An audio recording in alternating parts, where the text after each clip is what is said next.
Mixing up some more dry supplement for the bees. Balancing out the lipids in that batch. See how that works out. So that tote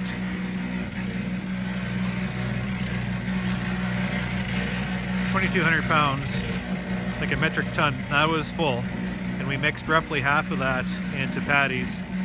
That leaves roughly 1,200 pounds that we've been feeding dry.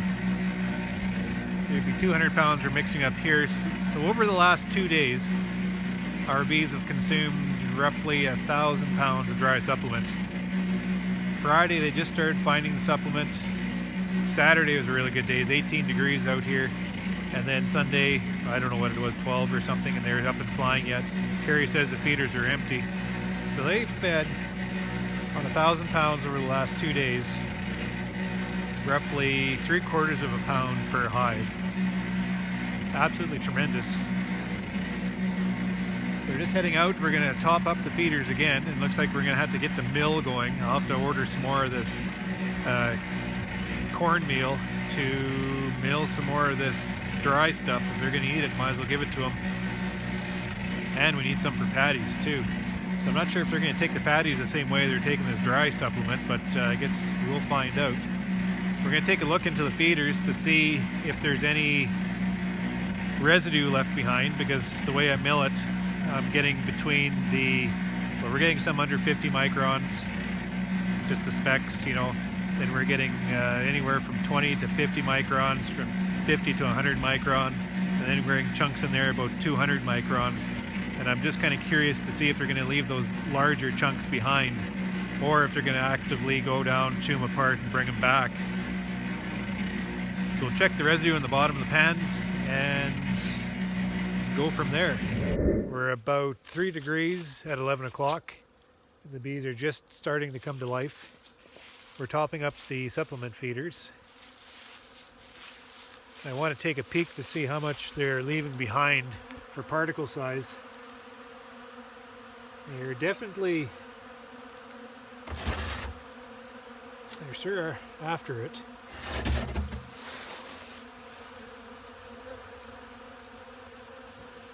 There's just a little layer of a darker type of supplement on top, and I'm assuming that's the larger particles.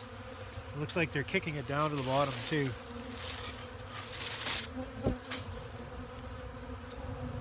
Yeah, down here, this is probably too big. They're still after it, but I don't know if they can actually access it.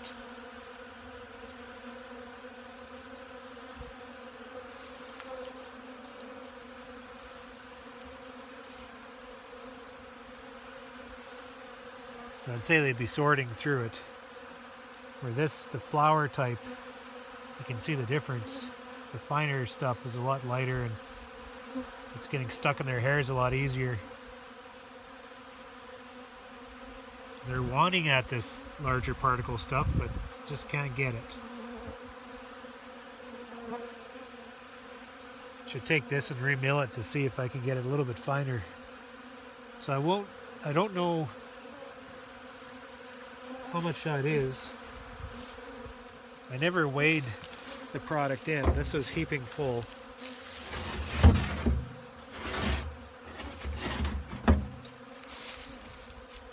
I didn't weigh the product in, and not weighing, I haven't weighed the inaccessible stuff here.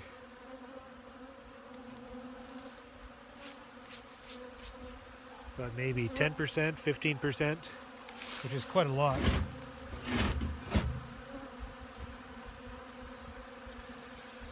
I just gotta mill that a little bit finer. I brought back some of that supplement that was being kicked out to the side just to see what size they're kicking out. I threw it underneath the microscope here and put it on my little micrometer, and these particles are very consistent now. I'm seeing consistency of over 100 microns. Some pieces 200 microns, but most are about 150, 100, 150 to 200 micron size very consistent, and that kind of shows. You can kind of, it's really grainy. You can feel the graininess to it. So what I did is I'm just going to dust that off. So what I did is I took the supplement and I put it through my pulverizer again, and it is absolutely fine. So it's, I want to see if I was able to take those 100 microns, 150 to 200 micron pieces and pulverize them even further. This flour here is too fine, it's hard to spread it out. There's specks, there's lots of specks. It's kind of hard to see because I wasn't able to break apart all the particles. So there's a whole bunch of particle clumps together, which actually is showing around that 50 micron. Still some 100 micron pieces in there, but sure a lot more smaller type. So I'm going to we're going to send that cornmeal through the mill again and see if we can further pulverize it. It's not very high tech. It's a pretty low tech system I have going. I'm trying to target those 50 micron and under sizes, and I have lots of those pieces in here.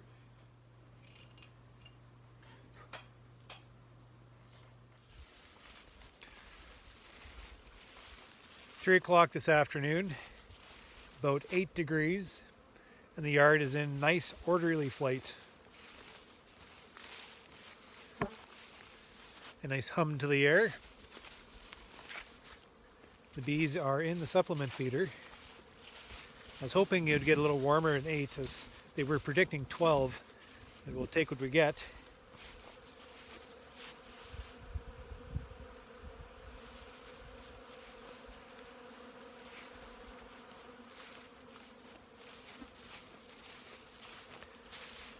Looks like someone's been out target practice.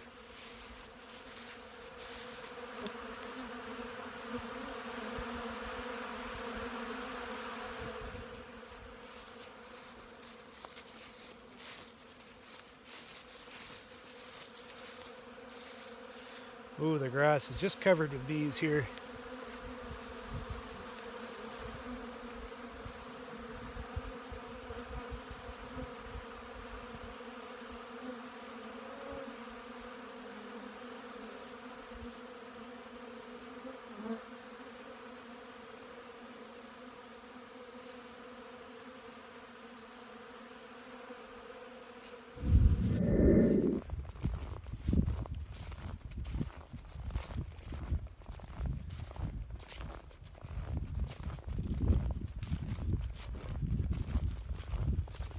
That's minus 10, eh?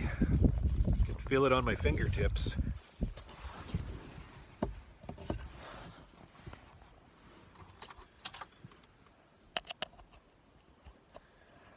little bit of snow last night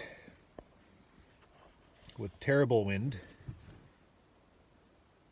and minus 10 today, or this morning. It's going to get up to, what, 0 or something? Cold for the next week or so. So we've kind of fallen back down into typical March, right? And I'm not going to complain about it because this is normal. This is typical for what you find in March. Just because we got that early start doesn't mean we can maintain it. So that weather came and it forced us out. Forced us out into the cold. It's probably done the hives good though. They've been able to get up and fly. They've been able to relieve themselves. They've had the chance to get out into the supplement to bring in some proteins just to help, you know, with that internal development that's going on right now. It is what it is.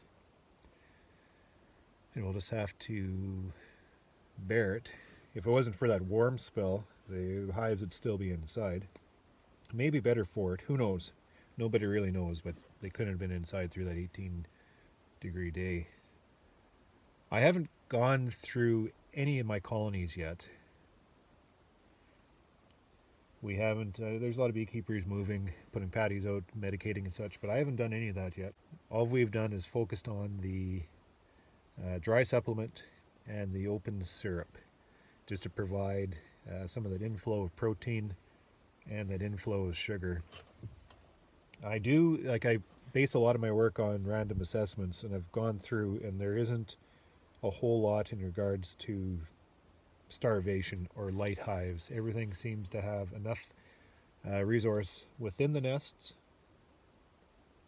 so we haven't had to make an emergency round with feed or emergency round assessing for hungry hives. So we didn't do that. So that's good, except for the nukes. We put some syrup on the nukes just in case. They're always a little bit tight on stores and such. So they've all had pails put on them. But we decided, like, I'm following through with my program where not to get in a big fuss to get around and put patties on these colonies right away. And not with treatments either. See, we're not out of winter yet. So how do you make that transition from wintering to spring development, right? And just trying to figure out, how do I base my workload and my management on complementing what's going on within these colonies. So trying to force the hand, I find, is a lot of wasted effort. Like, I could have gone through and could have like half this apiary with patties on them and medication inside, but they're not out of winter yet. Like, they haven't made that transition yet. They're starting to. I'm digging down into some of the bigger colonies, and they started brooding must have been inside the shed. There's like a good frame of brood, nice frame of brood. Like, I haven't dug down into many, maybe 2 or 3 of the bigger ones, but the frame just nicely laid and developed with open larvae, just kind of complementing it on each side. And then with the nice weather and the flight, and must be the inflow of that protein coming in, that queen had then complemented on each side of that with eggs, just kind of taking a step forward. A little bit of that of open syrup here, so a little bit of inflow of sugar, kind of rimming that just a little bit. Very nicely developed and organized. So they're just anticipated taking a step forward into development, right? This weather will set them back a little bit. They'll be tightly clustered now. -10 is pretty cold, so they'll kind of shrunk their cluster back. There's not going to be any type of foraging for the next, I don't know, a week or so, depending on how much you trust your weather forecaster. So let's look at least 5 to 7 days of flightless weather. That inflow of resource has stopped. That act of flight is gone. So they will have, in a sense, just shifted back into their wintering state. So we are not out of winter yet. So to try to manage taking a step forward before we're even out of winter, I think is counterproductive. Treatments are very stressful, for one thing, especially the chemical type treatments we put in the colonies. They do add a layer of stress. So I'd like to have those treatments put into the colonies when they're actively developing. I know everybody wants to target broodless state, but if they're not out of winter yet, if they're not out of their wintering state yet, adding a stress or layer of stress on them right now, I don't think it does them any good. My mite counts are low, so that provides me the advantage of procrastinating. So that's good. So it allows me that layer of management that provides more of a stress-free environment for the bees. So I haven't done the treatments yet, and there's no patties on yet either. I do put patties on occasional hives just to see what's going on and see if there's any difference between colonies of what's going on, and there isn't. They're kind of nibbling at the patties a little bit, but they aren't actually, from what I'm seeing, comparing between fed and non-fed right now, they're not actually using those patties to maintain what they have going on as brood right now. They're not using that protein. They're not using those resources to rear that brood. That's coming from internal, I believe. I bet you those eggs that they've laid, I bet you they pulled those right back. And I bet you it's just those cap brood, and I bet you they've drawn a line between the development of that open brood and how much they can maintain. So they've pulled back to whatever trigger, whatever mechanism's telling them to do that. And they've had that step forward with that nice flight weather, and I do believe flight has a lot to do with this, the changing in the hormones and everything within the colony, to take that step out to lay those frames of eggs. But I bet you they've cannibalized those eggs back and pulled back to exactly what they've started maintaining within that shed. It doesn't matter at this stage of the game, it doesn't matter how much protein you have on top of that colony, they're not going to use it because there's other mechanisms triggering the development within that nest. So they have to be flying. But that mechanism of moving forward will be staggered backwards, and we just got to wait. That's the way I see it. I'm cold. My fingers are cold right now. That I was just starting to get that spirit of beekeeping with the bees up in the air, the bees up and flying, and now I'm slapped right back again because, well, it's just not ready yet. So in a way, I gauge my feel of beekeeping on how I feel. Am I ambitious to get out there and work with the bees when the bees aren't really that ambitious to be worked with? Well, maybe it's time just to listen to the bees and let them be. My losses have been consistent and consistently low, which is positive. We were pulling losses out with a half-ton truck, and once we start getting down into the nest, we'll start finding problems with queens and such. So my losses will increase. There's no doubt about that. But I've pulled out like 2% losses so far. And going through with my spot checks, it's nothing fantastic, but we have 4 frames, 6 frames, 3 frames, boxes of bees, 8 frames, 4 frames, boxes of bees, 3 frames, like all over the place. Like even the small ones, they're holding a nice cluster, very confident cluster. The big ones are just kind of sitting back an easy street, and the small ones are just, maintaining their presence. So that's a really good sign. I can't wait until this weather kicks so we can actually get down and do some beekeeping. Right now we're making up patties. We're getting ready for that transition. We're making up some more dry supplement that I'm going to follow through with my program, whereas I'm focusing on the flight, that act of incoming resource directly connected to flight. So sugars, it's proteins, flying, bring it into the nest. And, complementing that natural instinct they have right now of getting out there and foraging, giving them something to forage on, and bringing that resource into the nest to provide them with that ability to trigger themselves to transition forward, to step forward. And then eventually, once the weather improves, like as we get into April and the bees' nests become more active, we're going to be setting patties out onto the colonies. We're going to be medicating and all that good stuff. We're going to be doing some actual beekeeping work.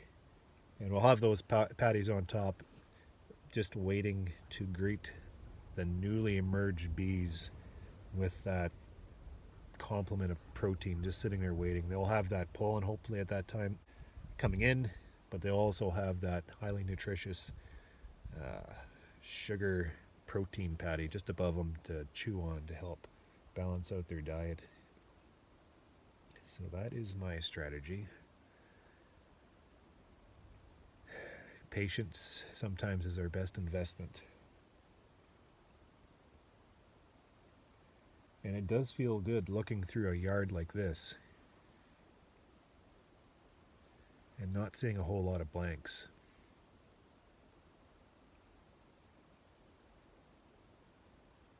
One way to maintain momentum is just allow it to happen. So I think, patience is my best investment.